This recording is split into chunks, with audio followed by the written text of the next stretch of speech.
हर हर महादेव। सभी को जय माँ दुर्गा। आपको और आपके परिवार को नवरात्रि के तीसरे दिन की शुभकामनाएं। माँ दुर्गा के तीसरे स्वरूप का नाम चंद्रघंटा है।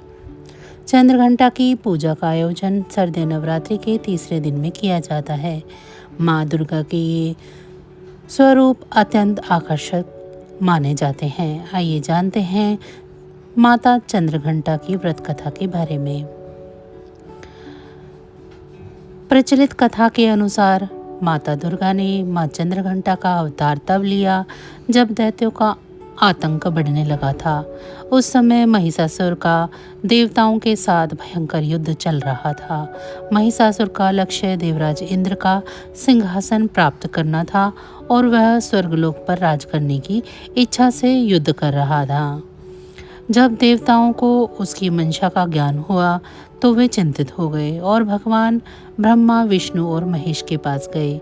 ब्रह्मा, विष्णु और महेश ने देवताओं की व्यथा सुनकर क्रोध प्रकट किया, जिससे उनके मुख से एक ऊर्जा निकली।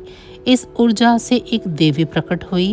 भगवान शंकर ने उन्हें अपना त्रिशूल, भगवान विष्णु ने अपना चक्र, इंद्र ने घंटा, सूर्य ने तेज और तलवार तथा सिंह प्रदान किया। इसके पश्चात माँ चंद्रघंटा ने महिषासुर का वध कर देवताओं की रक्षा की। माँ दुर्गा की तीसरी शक्ति है चंद्रघंटा। नवरात्रि में तीसरे दिन इसी देवी की पूजा आराधना की जाती है। देवी का यह स्वरूप परम शांतिदायक और कल्याणकारी है।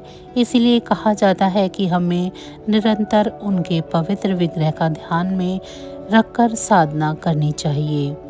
उनका ध्यान हमारे इहलोक और परलोक दोनों के लिए कल्याणकारी और सिद्धि देने वाला होता है।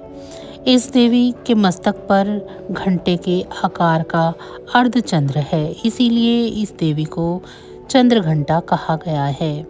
उनके शरीर का रंग सोने के समान बहुत चमकीला है। इस देवी के 10 हाथ हैं। वे खड़ग और अन्य अस्त्र शस्त्र से विभूषित है। सिंह पर सवार इस देवी की मुद्रा युद्ध के लिए उद्गत रहने वाली है। इसके घंटे सी भयानक ध्वनि से अत्याचारी दानव, दैत्य और राक्षस कांपते हैं। नवरात्रि में तीसरे दिन इसी देवी की पूजा का महत्व है। इस देवी की कृपा से साधक को अलौकिक वस्तुओं के दर्शन होते हैं, दिव्य सुगंधियों का अनुभव होता है और कई तरह की ध्वनियाँ सुनाई देने लगती है। इन क्षणों में साधक को बहुत सावधान रहना चाहिए। इस देवी की आराधना से साधक में वीरता और निर्भयता के साथ ही सौम्यता और विनम्रता का विकास होता है।